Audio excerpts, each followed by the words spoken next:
Bismillahirrahmanirrahim. Assalamualaikum warahmatullahi wabarakatuh. Selamat pagi, teman-teman semuanya. Semoga hari ini teman-teman dalam kondisi sehat, bahagia, dan tetap semangat. Alhamdulillah, hari ini kita diberikan kesempatan kesehatan ya untuk bisa mendiskusikan belajar bersama tentang stres dan adaptasi.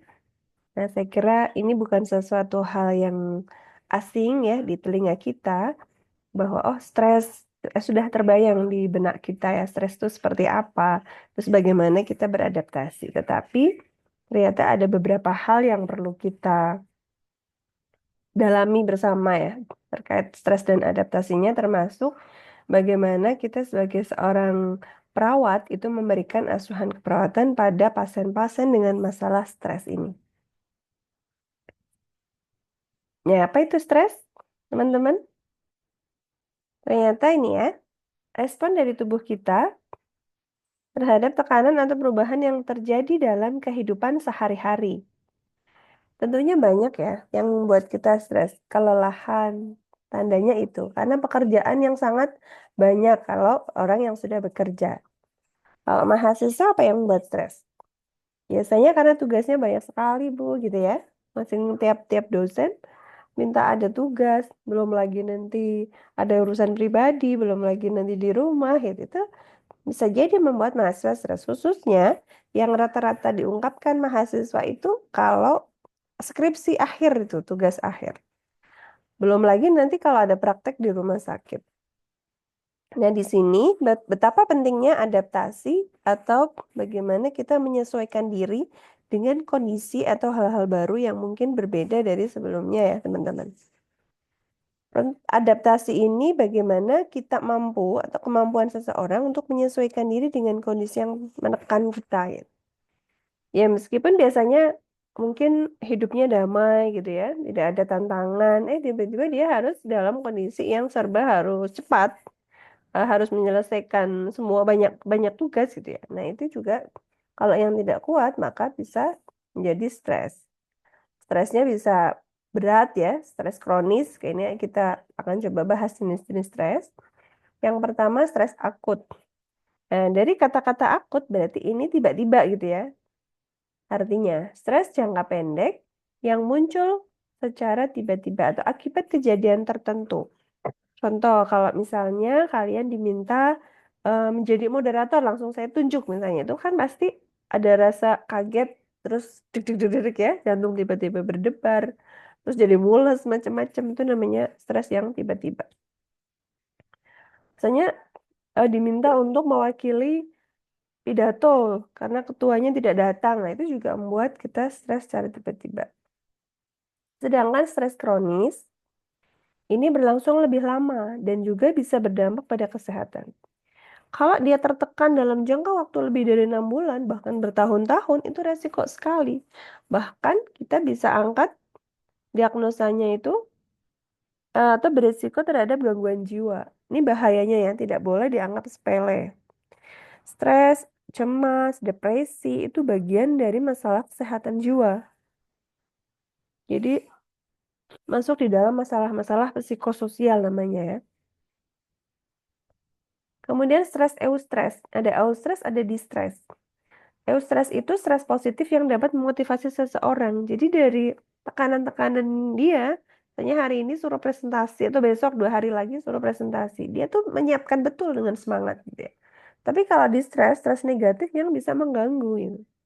Oh dia bolak-balik malah nggak belajar, cuma mondar-mandir aja nggak bisa tidur. Jadi tidak menjadikan dia itu malah mempersiapkan dengan sebaik-baiknya. Nah, sebenarnya kalau kita menggunakan alat ukur untuk stres itu ada banyak ya.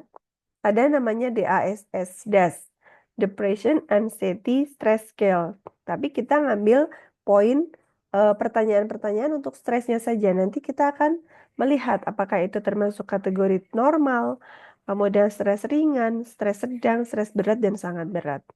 Bisa juga pakai PSS, Perceived Stress Scale. itu juga bisa untuk mengukur bagaimana kondisi stres seseorang atau pasien yang akan kita tangani. Ya, teman-teman boleh searching sendiri ya alat ukur untuk mengukur atau instrumen kuesioner yang bisa mengukur kondisi stres kita. Nah, ini perbedaan eustress dan distress. Stres yang tadi kita bahas, stres positif, contohnya ini ya, menghadapi ujian dengan perasaan termotivasi untuk belajar. Ya, wah besok ujian nih, stres juga sih kita ya. Duh, gimana ya, belum belajar, tapi dia termotivasi untuk belajar. Mempersiapkan presentasi penting yang menantang, tapi meningkatkan keterampilan dia justru. Kalau ini kerja ya, mendapatkan promosi kerja yang memberikan tanggung jawab lebih besar. Tapi juga peluang peluang untuk berkembang sebagai seorang karyawan juga meningkat ya. Berlatih untuk kompetisi olahraga dengan semangat dan tekad untuk menang, misalnya. Dia berlatih terus. Mau kalah menang tuh nanti gitu ya. Paling tidak itu bentuk dari eustress atau stres positif. Kalau di stres negatif, ini tekanan kerja yang berlebihan hingga menyebabkan kelelahan dan kecemasan. Iya kan ya? Kadang-kadang kalau kita terlalu banyak mengerjakan tugas, PR, tugasnya sebagai mahasiswa, cara berlebihan sampai lembur, pagi tidak tidur, itu pasti akan menyebabkan kelelahan. Kelelahan pikiran, kelelahan badan kita ya. Jadi stres itu tidak hanya dianggap sebagai masalah psikologi saja, tetapi ketahui dari atau bisa dilihat dari masalah fisik juga. Tanda gejala stres itu dilihat dari kondisi fisik kita. Ada perubahan, berdebar-debar, keletihan, badan sakit, ngantuk ya, pusing. Kemudian mengalami konflik dengan rekan kerja atau keluarga menyebabkan ketegangan emosional. Ini ya, kalau ada konflik sebaiknya diselesaikan. Jadi ada beberapa cara ya, bentuk problem solving sebenarnya. Nanti teman-teman akan belajar di pertemuan berikutnya ya, atau di mata kuliah lain, bahwasanya setiap kita bersosialisasi dengan seseorang, baik itu Anda sebagai mahasiswa di kelas ya, dengan orang-orang baru, atau mungkin pada saat nanti sudah bekerja, atau di keluarga baru ya, misalnya sudah menikah, ada saudara baru atau mertua gitu ya, itu pasti awal bisa bisa jadi ya, bisa jadi ada masalah-masalah secara emosional yang berbeda prinsip, berbeda habit atau kebiasaan. Nah, di sini kita yang harus banyak belajar. Tapi kalau dia tidak bisa mengatasi atau solve the problem gitu ya, maka efeknya adalah ini, stres negatif. Maka terjadi konflik, bahkan avoidant, dia menghindar, tidak kenal dan menjadi musuh bisa-bisa ya. Kemudian kehilangan pekerjaan dan merasa putus asa. Ketika sudah kehilangan pekerjaan tapi dia semangat untuk mencari pekerjaan lain, itu namanya eustress, stres positif. Ketika ada orang menghina misalnya ya, dia terus dibully, ditekan gitu sama teman-temannya. Tapi menjadikan dia itu semangat untuk belajar dan dia bisa menunjukkan pada teman-temannya bahwa saya bisa lebih sukses dari Anda. Misalnya seperti itu adalah bentuk eustress atau stres positif. Tapi kalau negatif dia menjadi putus asa, mau keluar dari kuliah, ya udahlah memang saya itu nggak layak gitu ya. Saya nggak layak untuk melanjutkan sekolah. Akhirnya dia mundur, dia menghilang, ghosting gitu ya. Padahal sudah skripsi, mau lulus, ya akhirnya karena ini nih, stres negatif, merasa putus asa serta kehilangan motivasi. Menghadapi masalah keuangan yang terus-menerus sehingga menyebabkan stres berkepanjangan. Nah ini eh, banyak dirasakan atau dialami oleh orang-orang juga ya, bahwa masalah keuangan akan menjadikan seseorang itu menjadi stres tentunya. Ekonomi yang kurang, tapi tidak bisa mengerti satu sama lain dan tidak mengusahakan. Nah, bentuk stresnya ada stres fisik dan psikologis. Stres fisik contohnya apa? Kurang tidur akibat tekanan pekerjaan atau belajar. Nyeri otot ya, sakit, dan kelelahan karena aktivitas berlebihan. Gangguan pencernaan, misalnya mules, pengen BAB ya, buang air besar, atau kadang-kadang kita tiba-tiba kepingin BAK ya, buang air kecil. Nah, ini kalau gangguan pencernaan bisa akibat pola yang tidak teratur saat mengalami tekanan ya. Karena memang dipicu juga epinefrinnya ya. Kemudian peningkatan tekanan darah akibat stres berkepanjangan. Ya kan? Kalau kita lagi cemas, otomatis tekanan darah meningkat. Deg-degan ya, nadinya juga meningkat. Deg-deg mau ketemu seseorang gitu ya, misalnya kalian. Itu pasti akan merasakan peningkatan ini. Nadi ataupun denyut jantung. Nah. Kemudian stres psikologis, apa yang dirasakan? Ada rasa cemas berlebihan sebelum menghadapi situasi penting, perasaan sedih, putus asa ya akibat kehilangan orang terdekat, gangguan konsentrasi karena terlalu banyak tekanan mental, bahkan ketakutan berlebihan yang tidak rasional. Ya, takut berlebih terhadap sesuatu kejadian atau situasi. Misalnya orang pasien dirawat di rumah sakit ya. Ya, ini kalau di rumah sakit pasien yang sudah tahu penyakitnya, misalnya sudah diberitahu oleh tim medis ya, itu pasti akan berpikir macam-macam. Gimana bisa sembuh nggak? Nanti efeknya gimana kalau operasi? Kalau misalnya pada pasien kanker ya harus di kemoterapi gitu. Penyebab stres ini ada banyak ya. Yang pertama adalah faktor lingkungan, faktor sosial, psikologis, dan biologis. Faktor lingkungan contohnya polusi, kebisingan, perubahan cuaca, ya kan ini jelas ya, dibuat tidak nyaman. Faktor sosial ada tekanan pekerjaan maupun konflik interpersonal. Jadi interpersonal berarti antar personal, sama ya, itu diingat-ingat aja. Antar seseorang berarti konflik antara satu dengan orang lain. Tapi kalau konflik intrapersonal berarti masalah dengan dirinya sendiri, intra. Itu biar tidak keliru ya. Kemudian faktor psikologis, tidak pastian gitu ya, menunggu dilamar seorang udah bertahun-tahun punya hubungan tapi nggak dilamar-lamar juga ya. Itu bikin stres juga. Kecemasan, trauma ya. Ya, ini ya cemas karena sesuatu yang tidak jelas. Kok pusing terus ya, ada apa di kepala saya misalnya. Ada jangan-jangan kayak gitu ya. Kadang-kadang pasien yang berpikir terlalu berlebihan ya. Cemas nungguin keluarganya dirawat di rumah sakit. Jadi yang mengalami cemas itu tidak hanya pasien, keluarganya juga ternyata setelah kita beberapa kali memberikan edukasi pada pasien, pada keluarga pasien, mereka justru lebih cemas karena memikirkan keluarganya, termasuk ya namanya nungguin orang sakit ya, itu kan harap-harap cemas antara sembuh dan tidak sembuh. Faktor biologis kurang tidur ya, pola pola makan yang buruk, ada penyakit gitu. Dampak stresnya apa aja? Yang pertama dampak fisik bisa menyebabkan pusing ya, gangguan tidur. Kalau kalian lagi mikirin sesuatu kan nggak bisa tidur. Nah, ini tekanan darah tinggi, efeknya kalau kurang tidur, pola makannya berantakan ya, bisa jadi dia menjadi obesitas atau malah kekurangan kurus gitu ya. Jadi berat badannya berkurang.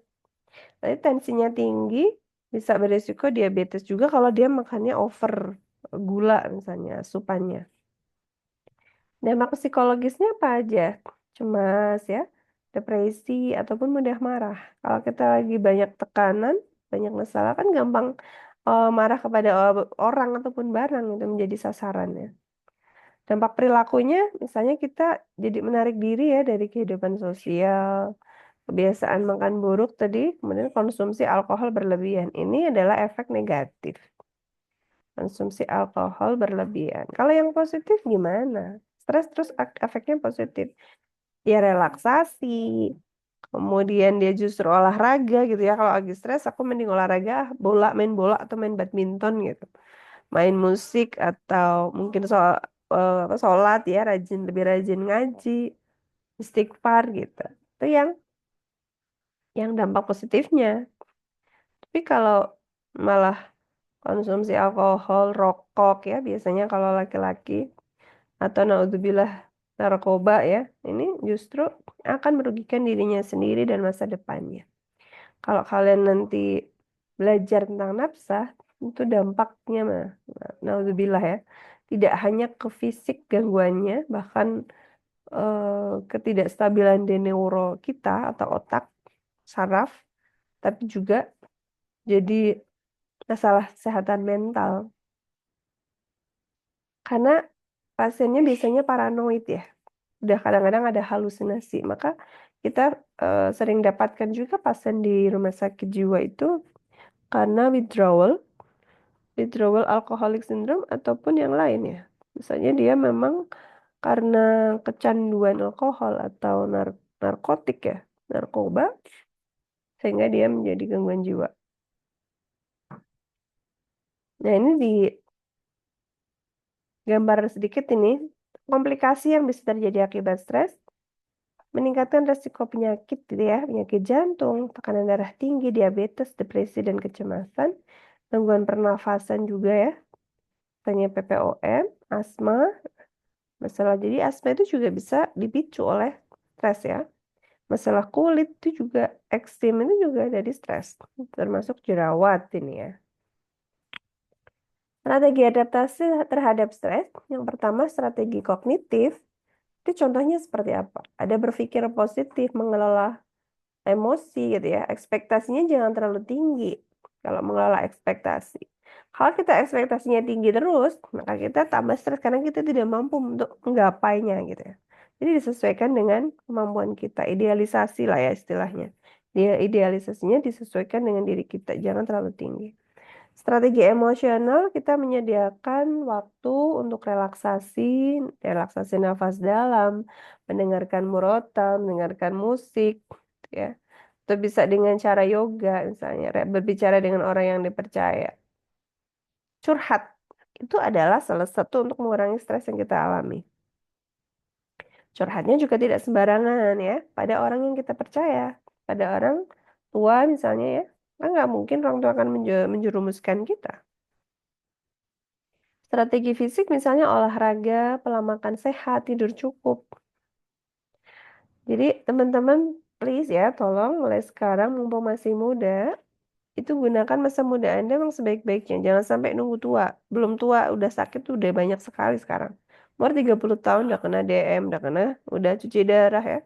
Itu tidak hanya mengenal dulu kayak zaman dulu. Nanti sakit tuh kalau tua. Penyakit jantung tuh kalau udah 60 ke atas. Ternyata sekarang udah banyak sekali.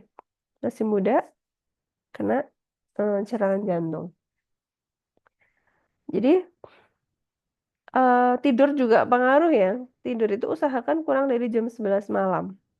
Paling bagus tuh jam 8 sampai jam 9 malam. Nanti kita bangun pagi kasih jam 3. Jam 3 atau setengah 4 ya. Baru nanti mengerjakan tugas-tugas. Itu akan lebih mudah untuk mikir cepet gitu. Daripada yang kita ngelembur sampai jam 1 atau jam 2 malam. Tapi kasihan badan kita kan di situ lagi regenerasi sel. Jam 11 sampai jam 2 itu sekresi toksin-toksin yang ada dalam tubuh kita.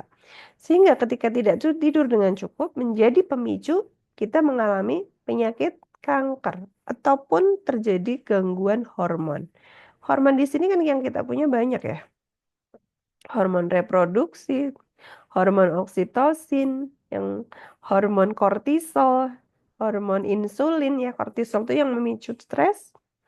Insulin itu yang mengatur kadar gula sehingga bisa berisiko diabetes.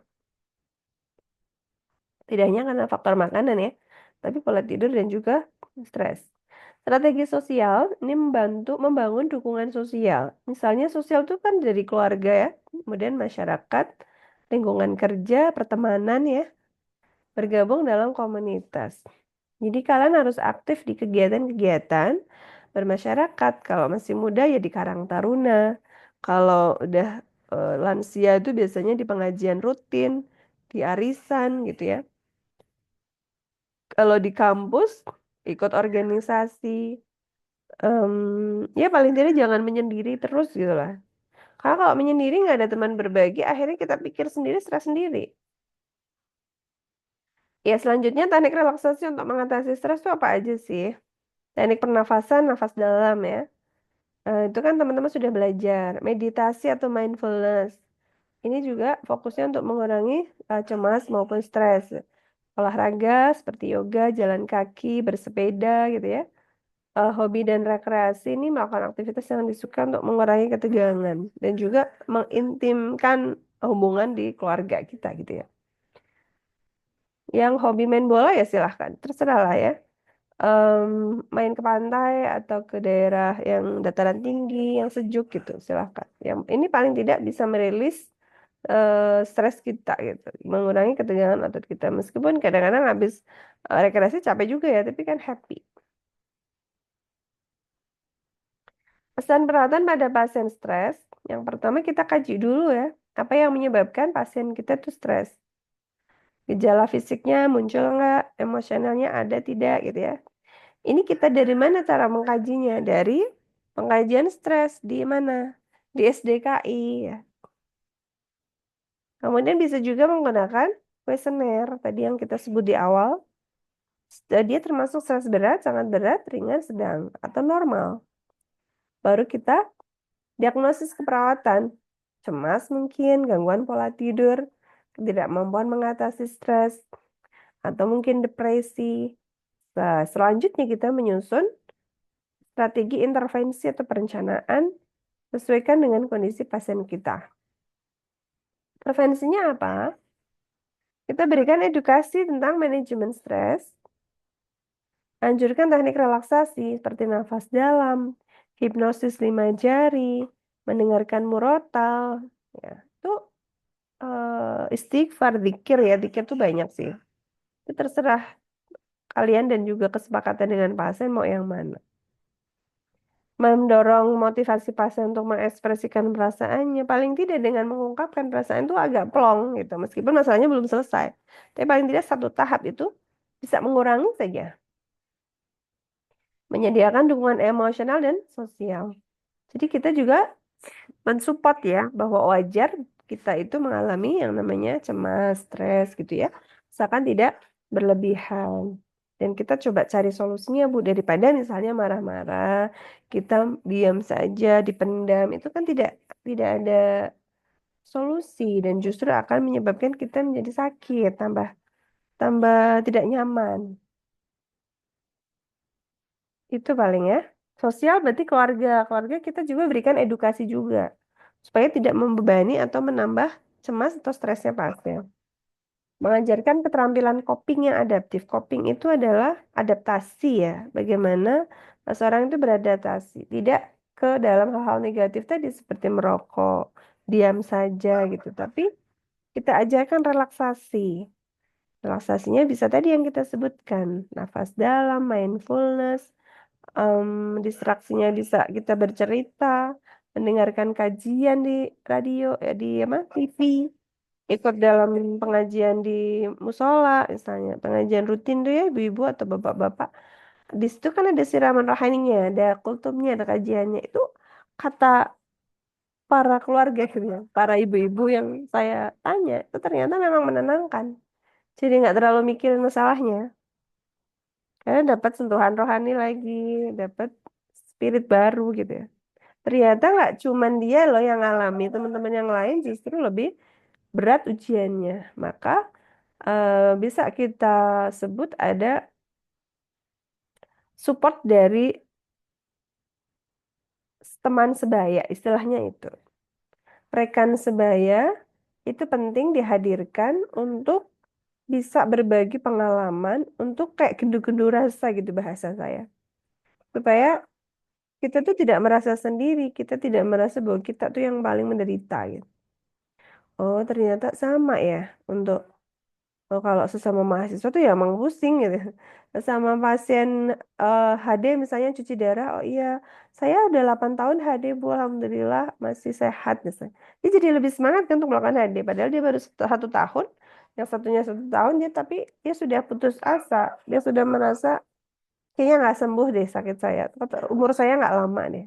Ternyata ada yang lebih dari 10 tahun. Nah itu bisa saling menguatkan ya. Pasien kanker juga sama. Oh saya minum ini, saya selain berobat ke dokter atau terapi di rumah sakit juga mengurangi atau memanage makanan yang bagus gitu ya. Saya ngurangin bakar-bakaran, benar-benar di maintenance gitu ya. Masak sendiri, tidak beli di luar. vetsin, no vetsin misalnya. Gorengan juga sangat minimalis. Itu disitulah pentingnya peran teman sebaya. Termasuk HIV AIDS juga ya. Pasien-pasien dengan HIV. Evaluasinya menilai efektivitas intervensi, ada perubahan gejala stres nggak dia berubah. Contohnya gimana? Pasca kita berikan intervensi, maka kita cek dulu pakai kuesioner atau instrumen, apakah terjadi penurunan nilai gitu ya dari stres berat menjadi ringan atau menjadi sedang aja itu udah alhamdulillah banget. Dan peningkatan kemampuan pasien dalam mengatasi stres. Kemampuannya meningkat dari mana, Bu? Kita ukur tuh. Yang bagus tuh kayak gitu. Kita ukur kemampuannya. Misalnya kita targetkan mampunya dalam 5 hal gitu ya mengatasi stres. Dia mampu yang mana? Oh, ternyata dia sudah bisa mandiri 3 hal nih. Zikir, misalnya terus murotal atau mendengarkan musik, relaksasi gitu ya. Terus dia bisa olahraga semampunya, teknik nafas dalam misalnya. Nah itu kita evaluasi di situ. Nah terakhir ya kesimpulannya bahwa stres adalah bagian dari kehidupan tapi dapat dikelola dengan baik. Adaptasi yang baik membantu meningkatkan kesejahteraan mental atau kesehatan mental dan fisik ya.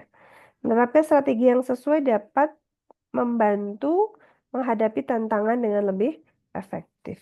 Ya, demikian yang bisa saya sampaikan. Semoga bermanfaat. Selamat berlibur ya. Saya akhiri, mohon maaf. Assalamualaikum warahmatullahi wabarakatuh.